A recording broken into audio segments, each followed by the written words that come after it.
That's why you have to split your day between the two dimensions. Mm. But when you leave your physical form, you recoil back to the fifth dimension unless you done doing your work here. Then you go all the way back up to the 19th. And I all the way to the top. All right. How much are we a fusion of our parents and a completely different soul in this body? We gonna always, because the DNA it seems infinite, but it has a limited number of frequencies for a soul to incarnate into a physical form. Mm-hmm. It's only like 4 points on the entire genome that line up to allow certain energy frequencies to come back in. These frequencies is coming from the union of the two lines, mother line, father line. When they cross, the individual then lets out a frequency and then becomes a composite of both sides of the family. Mm. And the fusion is not always the same. Sometimes it's 20% mama, 80% daddy. Sometimes it's 80% mama, 20% daddy. That's when they look at a child and say, you your mama Yeah, child. yeah. So you chose your daddy child. They can Mm-hmm. look at you and tell, right? That's because you have a controlling percentage of one or the other. Mm-hmm. There you go. Do you think children of light will incarnate simultaneously when the time is right? Light code activation of the melanated being. So the children of light is the rainbow children, the indigos. They've been coming in for the better half of 45 years now. Mm-hmm. And they are awakened at different levels because we don't all wake up at the same time. Mm-hmm. But they all got gifts to offer humanity for the upgrade of humanity. All these. Go ahead. You see where it said the light code activation? Mm-hmm. That's the solar rays coming in. So you remember the tattoo Rasheed Wallace got on his shoulder of Mm-hmm. Akhenaten and the sun rays? Mm-hmm. That's what that represents. Mm-hmm. Activating of the light code and the melanated being. But the melanin is auto sentient. It's conscious on its own. Mm-hmm. And you trying to learn how to communicate with it. Mm-hmm. And the prime source or the microphone is at the base of the spine. Think matrix plug in. Mm. It's all now. This is a question that I have. I remember some individuals are trying to say that this reality is a simulation. You know what I mean? It's a That this hologram. yeah that it's a simulation. Now the grand architects. You know what I'm saying? It's a grand architect. Like for example, you dealing with a new. That's the most high on whatever the case may be. The source. Is the source the grand architect? Would that be the grand architect? So you look at sources, Big Mama. Mm-hmm. Okay. Big Mama delegate responsibilities to the ones who's capable in that particular field. Gotcha. She creates you as a sentient creator being for the purposes of manifesting reality before our eyes. Mm-hmm. And you got different expressions of reality throughout the boundless universes, Mm-hmm. right? A good show to watch to get an idea what I'm talking about is Sliders, Mm-hmm. right? Because you got light spectrums, you got sound ranges, and the combination where they cross at different locations vibrated a different frequency of reality to produce a different reality than the one you see. So right now we are in a grand dance to create tomorrow while we burning yesterday down. We done with yesterday. Now all we take from it is the memories in order to take the lessons from it to build a better tomorrow. Mm-hmm. Tomorrow ain't here yet because we ain't built it, Yeah, but built it. we in the process. Mm-hmm. Uncle Rod, I died in my sleep and came back. Saw my angel hovering orange light above my head in 7 Mile in 2004. And I wonder if it was Christ to Hootie's lineage since I was a child. It's I would need more information, Yeah. more background Mm-hmm. on him and his situation. Grandmaster Hayes, what exactly is in the red iron oxide dust around the sky, a sun from the sky? The tail of Nibiru, the red iron oxide, is the rust because it's a brown dwarf. It's a collapsed star, and it took Mm-hmm. on a metallic form. The Anunnaki, along with several other of their allies, hollowed it out and turned the inside into a terraform habitation. It's huge. Mm-hmm. And the iron oxide blows off the surface of Nibiru as it hurls through space as a dust trail. Mm. What if this Earth is going through an upgrade? You know what I'm saying? And are there some certain beings that on here that cannot go along with the upgrade? And what about the beings inside the Earth? Even these humans that are building inside the Earth, will they be affected by the upgrade? Everything with a genome going to be affected. Some things Mm-hmm. are not mitochondrial based, won't be able to sink to the earth, Yeah. and it'll either leave from being repelled by the earth, or it's going to die on earth. But if it don't come from a mitochondrial base that can link to the earth, it will not be allowed to reincarnate back here. So it'll, by default, it'll have to go back to its point of origin. Mm. Again, back to the Matrix. Right. So you keep hearing me bring up the mitochondria Mm-hmm. because this is a critical link to the earth sinking process. Mm-hmm. This is what the whole Enlil war in heaven was about. The inability of the man to control a feminine planet using patriarchy because he can't rule, because he can't have the birthright, because he doesn't have the X chromosome of rulership. Mm-hmm. Well, once the war started, the one with the Y chromosome had to also have the X chromosome of the mother blood typing Mm-hmm. in order to be the heir. Mm-hmm. And that left only one what you call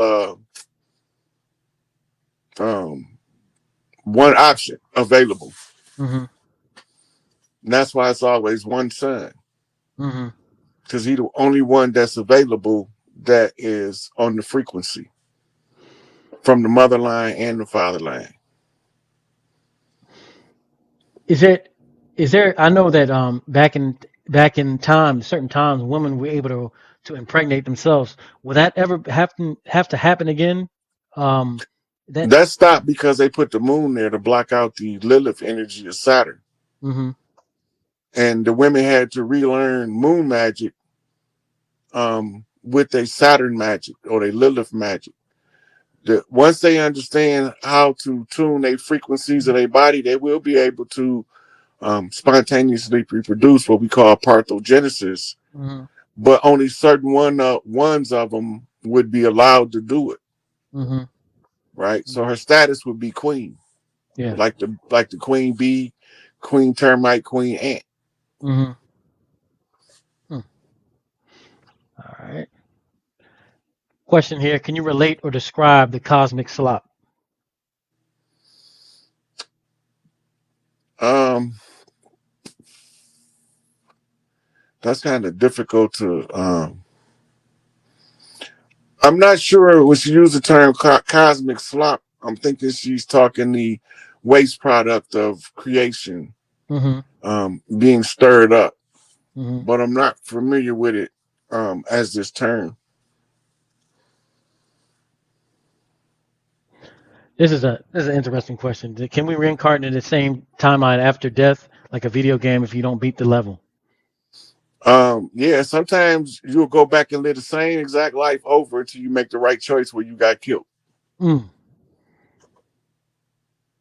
So you will just be reliving the same timeline.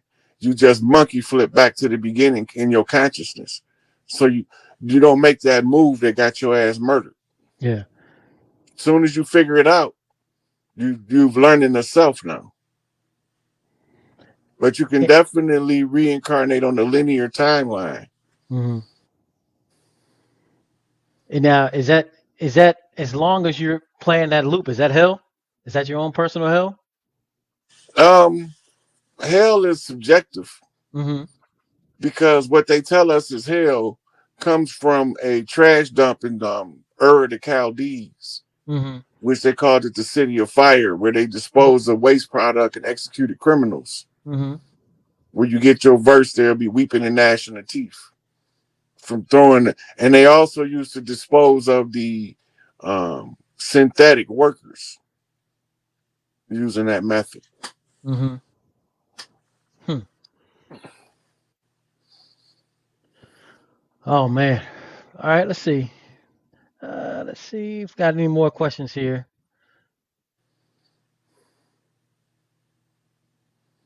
I know you might want to hold on a second. My computer's lagging for some reason. There are times I babble, and when it's happening, it reminds me of the term speaking in tongues, but I feel like I'm speaking ancient language. Can you break this down for me? You have to learn how to translate it into English. Mm-hmm. As soon as you learn that, it all makes sense. It's Mm-hmm. not gonna make sense until you. So if you find yourself doing it, if you can record it and listen to it and ask yourself, I feel like, what do I feel like I'm saying? Mm-hmm. Right? If you're in tune with your emotional body, the expression of the feelings that's coming across can help you to translate what's being said. Mm-hmm. But a lot of time we are literally speaking Atlantean or um, ancient Akkadian or something. Yeah. A lot of those ancient languages. Mm-hmm. All right, brother. I'm not seeing any more questions. You know what I'm saying? And I ran out of my questions, man. So hey, um, hopefully, like I said, hopefully the good sister can, we can get back on there. I really wanted y'all to get on here. I don't know. I'm like I said, I hope she's okay. I'm gonna reach out to her again to see if all is well. But regardless, Yeah, you know let what her I'm know saying? we missed her, and next Yeah. time when she ready, we'll be ready. Yep. Indeed. Yes, sir. Yes, sir. Well, that's it for me. Like I said, you know what I'm saying? If y'all haven't already, please follow, like, and share.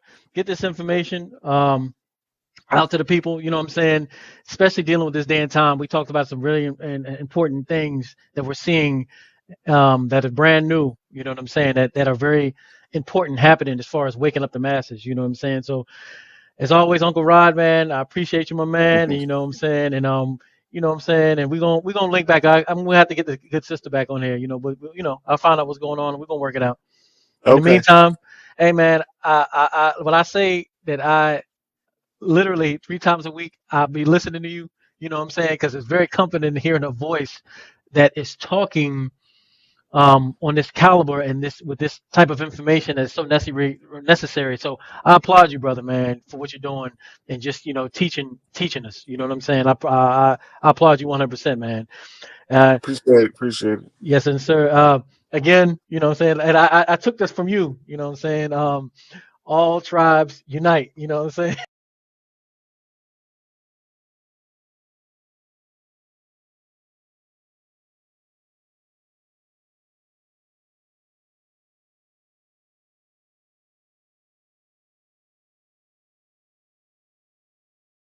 Reading out of the holy tablets and various other different scrolls. So I'm gonna jump right into it. So the first question is, one of the sisters wanted you to explain what is mitochondria DNA. Well, mitochondrial is the fuel source to the DNA cell itself. They're not actually the same thing. We call it mitochondrial DNA, but it's not really DNA. It's its own individual cell within a cell, so to speak. When we study the anatomy of the mitochondrial, we find that in there's a part called the matrix. The matrix Okay. tied to the portal of life that we call the uterus. All right. In this portal of life, uh, creation of humanity is reduplicated in the womb of the woman. Every time a woman have a child, female have a child, that child went through the entire stages of human evolution in the womb. The mitochondrial is inherited from the motherland. The mother communicates to her child using mitochondria to allow the child to develop instinct on a subconscious level. Now, um, the female that your mother picked for you is going to be able to communicate using your heart chakra, and then the female will receive from your mother the mitochondrial control of the man. When this happens, then the female has to gradually raise your mitochondrial output so that you can transform to a higher level of male called a divine masculine. Divine masculine is a man whose mitochondrial is turned up to the point where he's like totally creative, use more right brain, abstract reasoning and things. Right. Like it's a amino acid crystalline substance, and it doesn't work without the mitochondrial. So when they calling it mitochondrial DNA, they attaching it to the DNA structure itself within the nucleus of the cell. They telling you that it's mitochondrial, but it alters or controls DNA. That's what the mitochondria do. This is the whole purpose of relationships, developing balance in the relationship that you have with your partner so that you can control the energy. Because if that shit turn up and you haven't done your self-work, it just makes you a worse motherfucker than you already was. Yeah. But if you did the self-work when it turn up, it makes you become something extraordinary for who you've been.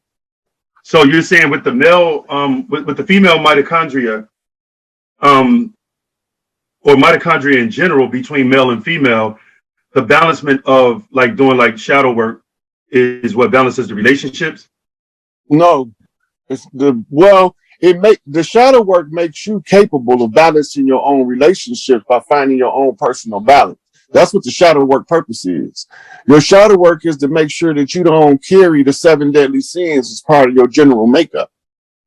So you want to forego the 7 deadly sins, and what's the counterpart? 7 holy virtues. Right. So you now that you know when you know what they are, then you can exchange the negative for the positive. That's called upgrade. Shadow work is dealing with all of that shit on the inside of you that you will see in other people you don't like, but you don't even realize that you do the same shit.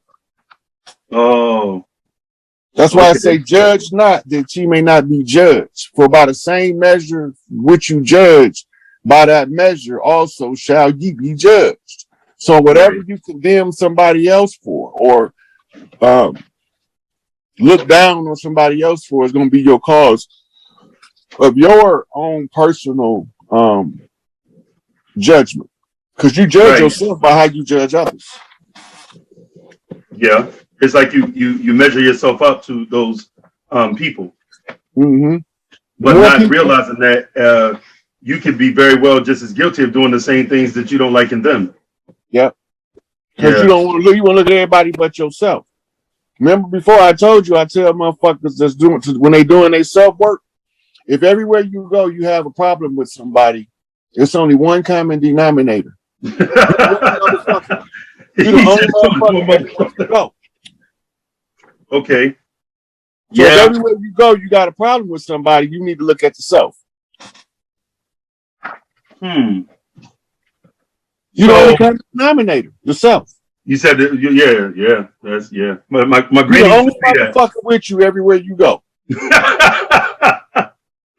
He said you're the only motherfucker with you everywhere you go. So yeah, that's like my granny used to say. If everybody's saying the same thing about your boy, everybody can't be lying. Yeah. Because I can only tell them what they see in you, what you show. Motherfuckers think they know you, but they've just met you and spent no real quality time with you. That's because they heard you on the lecture. They think they know who you is now. No, you don't know who the fuck I am. Okay, so here's another one. Can you explain in greater detail how the mitochondria DNA allow women to procreate without a male? It's not mitochondria alone. First of all, she got to have what you call a 3-point awakening. That's the uterus, the mitochondria, and she has to have raised her sacred secretion. If she haven't done those 3 things all together, she won't be able to spontaneously reproduce herself. What we call parthenogenesis. Right. But when she do, she can use her imagination to develop the child. We call it marking a child. When they say, don't say that around while she's pregnant around you, that might mark that baby. Right. Yes. So what you say, what you do, mark the child. That's how you know what child is who. You know, so it's the mitochondria alone is not responsible for parthenogenesis. There's more body parts going on than just that. It's a synchronization of key creative energy fields in the body. Right. So do you think that based on the science and technology that we have now, that could actually help with those particular elements that goes into parthenogenesis for women, that may be possible again in this day and time? Look, the parthenogenesis, before you even think about that, you got to control your menstrual cycle. If you can't willfully control your menstrual cycle, you can't reproduce a child. You're not ready to reproduce parthenogenically yet. And so what does the menstrual cycle have to do with it? No, it's not the menstrual cycle. It's the control. That's what I mean. What is the control of, my bad. What does the control of the menstrual cycle have to do with parthenogenesis? Because then you can pick your, it's about controlling the menstrual cycle is about understanding her body enough to know how to create in her own womb without any outside intervention.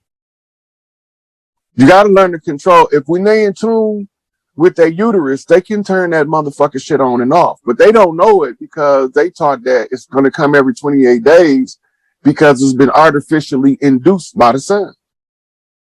By the moon. The moon is to block out the Lilith energy. The Lilith energy is the old crone energy that gives the woman under the Lilith energy could control all aspects of herself. She could procreate parthenogenically. She can go through life without a menstrual cycle until she's ready to have a child. The moon is artificially installed in the atmosphere. It replaced a massive meteor that was there that was a part of the earth. They moved that and put the moon there. The moon is not organic. It's not original. It's not natural. It's part of the hologram with the Dark Knight satellite. So it's part of the maintenance of the three-dimensional framework. Okay. So let's get on. Let's talk about the reptilian agenda, because I've been getting questions for you about that. So when the reptilian species is being spoken about, is this allegorical, metaphorical, or is it literal? That's the first question that they wanted me to ask you. Okay, when they're talking about reptilians, it's been exaggerated. The human is a reptile mammal hybrid. Right. So we already part reptilian. It's the only thing now is what percentage of reptilian and what will they come out to look like? Some of them really come out. They call the condition ichthyosis. Right. When they come out. Yeah. There's reasons for that. Yeah. So and that achondroplasia, where the damn fingers are wrapped around by more skin and they stuck together. Achondroplasia is dwarfism. Okay. That's different. Oh, okay. Okay, so, but you got another disease like hirsutism. Yeah, that's that extra hairy shit. Yeah. That's when you grow hair in very strange places, or you see women that got too much testosterone and she growing a full damn beard. Mm-hmm. That comes from a species of now extinct hominid, or we believe that they extinct. I'll put it that way. Called Australorobustus. Right, I've heard of that. And then Asia is called Giganthrolopithecus. Okay, can you break that word down for the viewers, brother? Giganthrolopithecus means ancient giant human. They average to be 8 feet tall. Their genetics is still in the human genome. It's just that they're not born in their original form in its totality because they've been amalgamated out. A lot of the species that used to exist has been amalgamated out that were different species of hominids.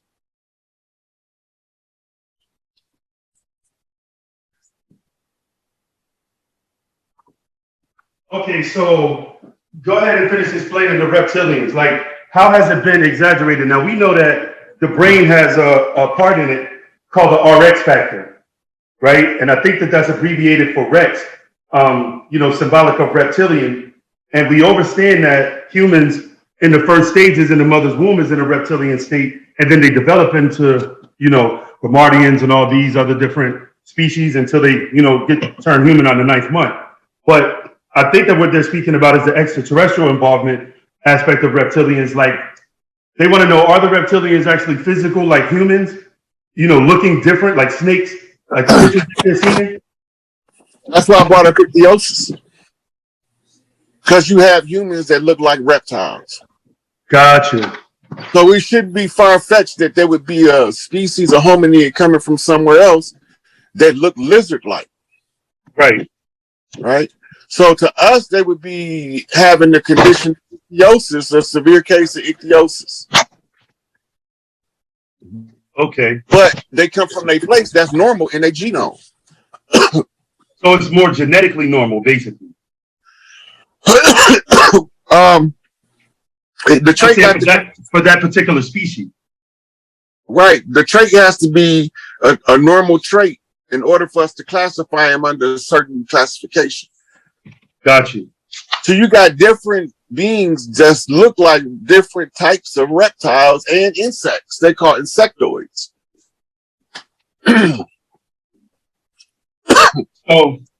So now when we start speaking about the different beings, such as like the Rumardians or the Greys, where do they fit in the scheme of this thing as far as like genetically? Is it that that's been exaggerated also, and there's a way that we can relate to it more as humans, or are they from a specific star constellation and genetically they're just bred that way? What's your understanding on that? A lot of those what we call Greys, they in suits. They look like a sign when they take off the suit. But they probably more leaner from space travel causes the muscles to become leaner. So those, a lot of the people that see the big bug-eyed aliens, them helmets, they got on suits. They don't look like that. They look like they straight from motherfucking the sign. Or they look like Elijah Muhammad without the suit.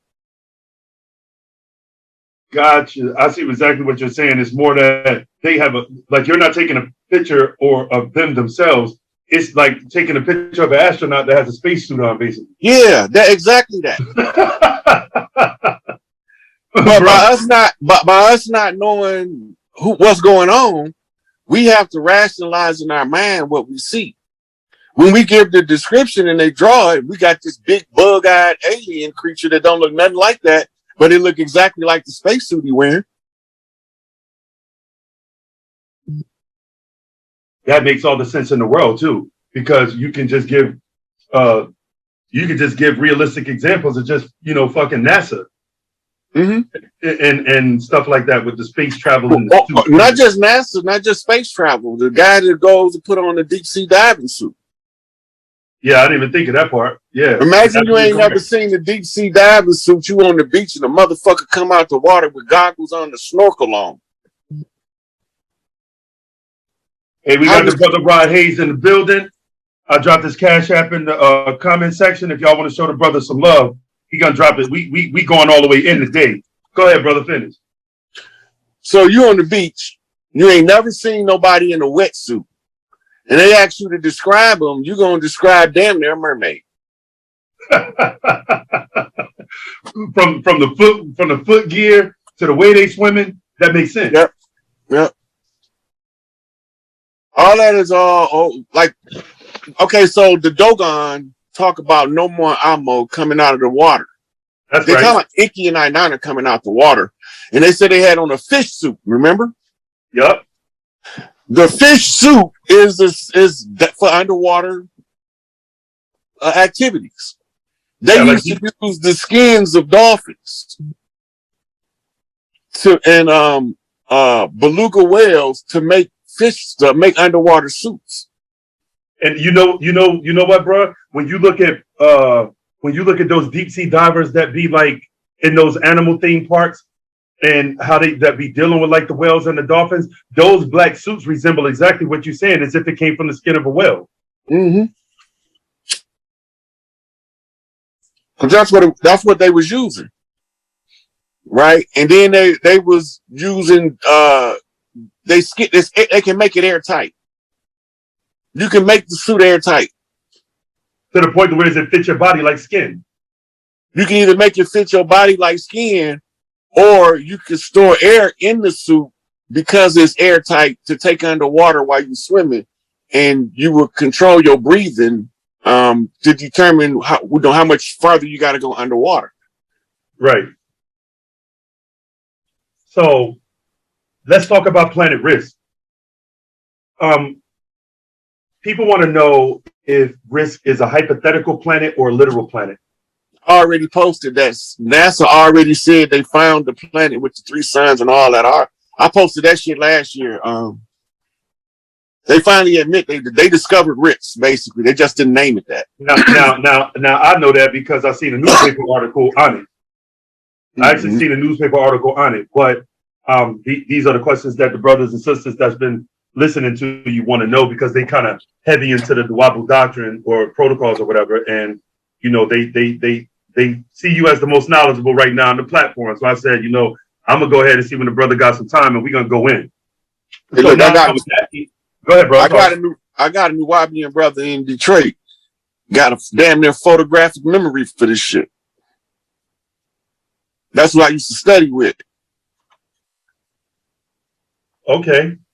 Is there a lot of Nuwabians out there in Detroit? Because I met some in the feds. Look, it's undercover Nuwabians everywhere. The ones that don't tell you they Nuwabians, but they work in the office buildings downtown. Yeah. I know exactly. Got every Malachi book he ever wrote on their bookshelf.